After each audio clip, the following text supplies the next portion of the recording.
പേജിലുള്ള question ആൻസേഴ്സാണ് നമ്മൾ നോക്കാൻ പോകുന്നത്. First question, what is the author trying to tell his daughter?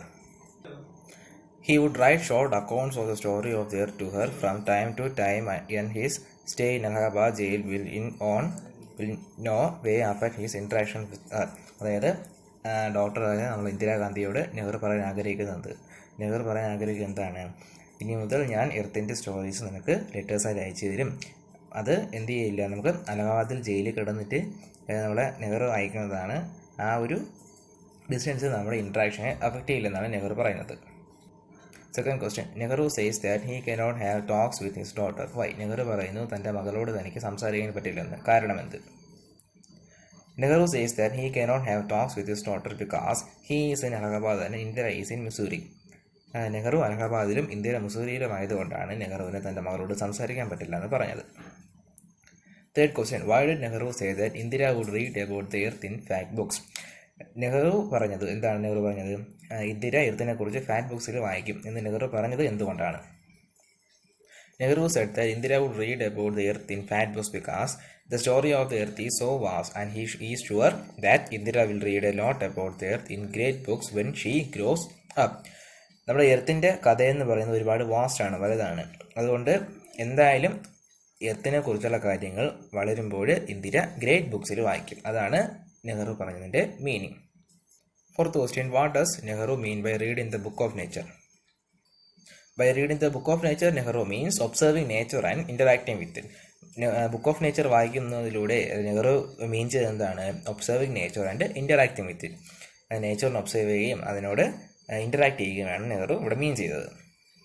Fifth question, pick out the sentences that show Nehru's love for nature. You will soon begin to learn how to read the story from rocks and mountains. Every little stone may be able to tell you something. Imagine how fascinating it is. You must learn the alphabet of nature. ഇതൊക്കെയാണ് നേച്ചറിനെ കുറിച്ച് നമ്മുടെ നെഹ്റു പറഞ്ഞ സെൻറ്റൻസുകൾ.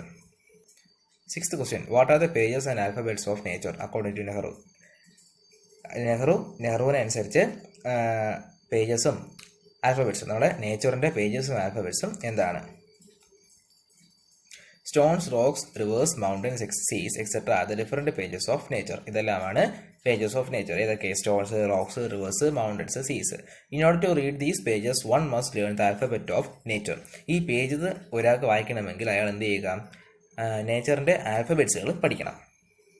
Seventh question, what does Nehru mean by good eyes to see and ears to hear? നല്ല കണ്ണുകൾ കാണാനും നല്ല ചെവികൾ കേൾക്കാനും. ഇതിൻ്റെ അർത്ഥം എന്താണ്?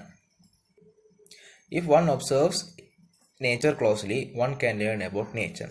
ഒരാൾ നേച്ചറിന് നന്നായിട്ട് ക്ലോസ് ആയിട്ട് വാച്ച് ചെയ്യുകയാണെങ്കിൽ അദ്ദേഹത്തിന് അല്ലെങ്കിൽ അയാൾക്ക് നേച്ചറിനെ കുറിച്ച് ഒരുപാട് കാര്യങ്ങൾ പഠിക്കാൻ പറ്റും. ഇതാണ് ഇതിൻ്റെ മീനിങ്. നമുക്കിനി ആക്ടിവിറ്റീസിലൂടെ പോകാം. First activity, I am afraid I can only tell you very little in these letters of mine. What does the expression I am afraid mean? ഇത് നെഹ്റു പറഞ്ഞ വാക്കാണ്. ഇത് എന്താണ്? ഈ ലെറ്റേഴ്സിലൂടെ എനിക്ക് നിനക്ക് വേണ്ടി കുറച്ച് കാര്യങ്ങൾ മാത്രമേ പറഞ്ഞു തരാൻ പറ്റുള്ളൂ എന്നാണ് എൻ്റെ ഒരു ഭയം എന്ന് നമ്മൾ മീനിങ്ങിൽ പറയാറില്ല, എങ്കിലും അതാണ് അതിൻ്റെ ശരിയായിട്ടുള്ള അർത്ഥം. ഇതിൽ ഐ ആം അഫ്രൈഡ് എന്നതിൻ്റെ കൃത്യമായിട്ടുള്ള മീനിങ് എന്താണ്? താഴെ കുറച്ച് ആൻസേഴ്സ് കൊടുത്തിട്ടുണ്ട്, അതിൽ നിന്ന് നമുക്ക് കണ്ടുപിടിക്കാം. Nehru is afraid to tell something. Nehru ചില കാര്യങ്ങൾ പറയാൻ ഭയക്കുന്നു. Nehru feel that Indira will be frightened. നെഹ്റുവിൻ്റെ ഫീലിംഗ് എന്താണ്? ഇന്ദിര പേടിക്കുമെന്നതാണ്. Nehru is doubtful whether his letter will not be sufficient to provide complete information. നെഹ്റുവിന് ചെറിയ ഡൗട്ടുണ്ട്. എന്താണ്? തൻ്റെ ലെറ്റർ കംപ്ലീറ്റ് ഇൻഫർമേഷൻ കൊടുക്കുന്നതിന് സഫിഷ്യൻ്റ് ആണോ, കൃത്യമാണോ എന്നാണ് ചോദ്യം. അപ്പോൾ മൂന്നാമത്തതാണ് ഉത്തരം. അപ്പോൾ അടുത്ത ക്വസ്റ്റൻ എന്ന് പറയുന്നത്, Nehru tells A story of A pebble, read it. Nehru പറഞ്ഞ പെബിളിൻ്റെ സ്റ്റോറിയാണ് ഇവിടെ കൊടുത്തിട്ടുള്ളത്. അപ്പോൾ ഈ സ്റ്റോറി എന്ത് ചെയ്യുക? പെബിൾ പറയുന്ന രീതിയിൽ നമ്മൾ എഴുതാം. അത് സ്റ്റാർട്ടിങ് ഇവിടെ കൊടുത്തിട്ടുണ്ട്. Once upon a time long ago I was a bit of rock with plenty of edges and corners. Probably I rested on some mountain side. Then came the rain and washed me down to the little valley where I found a mountain stream which pushed me on and on till I reached a little river, and the little river took me to a big river, and all the while I was rolling and rolling at the bottom of the river. My edges had worn away and my rough surface was made smooth and shiny, thus I became a pebble. The river carried me again and I became smaller and smaller till at last I became a grain of sand and joined my brothers at the seaside to make a beautiful beach. There little children used to play by making castles out of sand. ഇതാണ് നമ്മുടെ pebble പറയുന്ന രീതിയിലുള്ള story. Activity 3, present world faces beneath. നമ്മൾ ഇപ്പോഴത്തെ ലോകം ഒരുപാട് ത്രെറ്റ്സുകൾ, ഒരുപാട് എന്താ പറയുക ഭീഷണികൾ നേരിടുന്നു.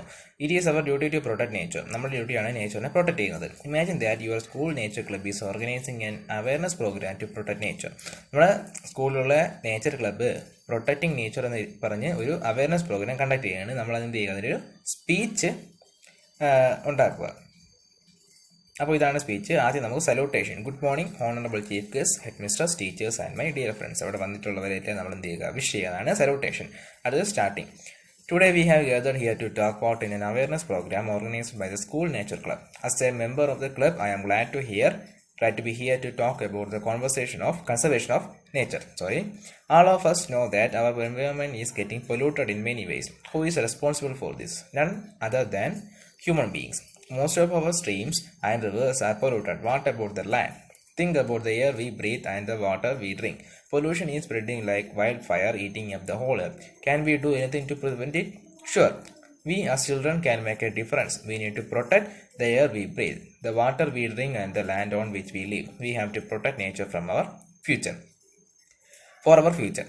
I am sure our nature club will take the initiative in protecting our environment. Each one of us should be committed to keep our community healthy and strong.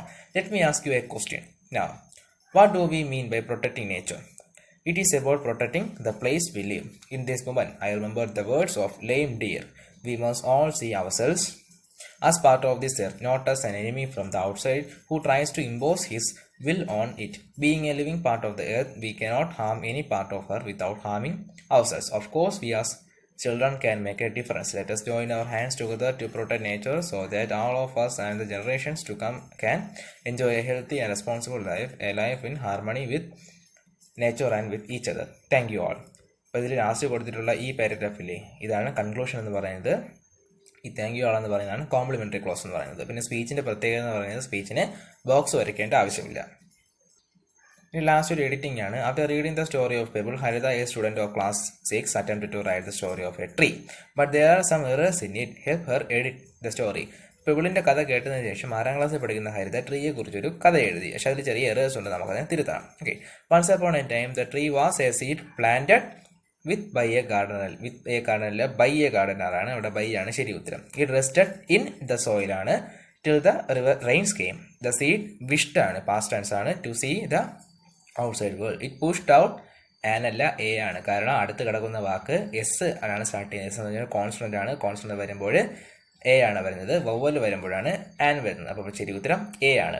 From it to tender green leaf അല്ല leaves ആണ്, കാരണം to tender green എന്ന് കൊടുത്തിട്ടുണ്ട്. 2 എന്ന് പറയുമ്പോൾ പ്ലൂറലാണ്, ലീഫിൻ്റെ പോലെ leaves LEAVES. The cool wind touch അല്ല ടച്ച്ഡ് ആണ്. Its heard and sunlight shone upon it. It grew and dance in the breeze. ഇവിടെ ദായുടെ അടിയിൽ വരച്ചിരിക്കാൻ കാരണം അത് തെറ്റെന്തെന്നാൽ ദ ക്യാപിറ്റൽ ലെറ്റർ ടി ആണ് വരേണ്ടത്. കാരണം ബ്രീസിൻ്റെ അവിടെ ഒരു ചെറിയൊരു ഫുൾ സ്റ്റോപ്പ് ഉണ്ട്. ബ്രീസ് കഴിഞ്ഞ് ഫുൾ സ്റ്റോപ്പ് കഴിഞ്ഞ് ക്യാപിറ്റൽ THE ആണ് അവിടെ വരുന്നത്. The soil gave it food and water. It grow അല്ല ഇറ്റ് ഗ്രൂ ആണ്, GREW. In strength and spread out its branches. It gave shade and people.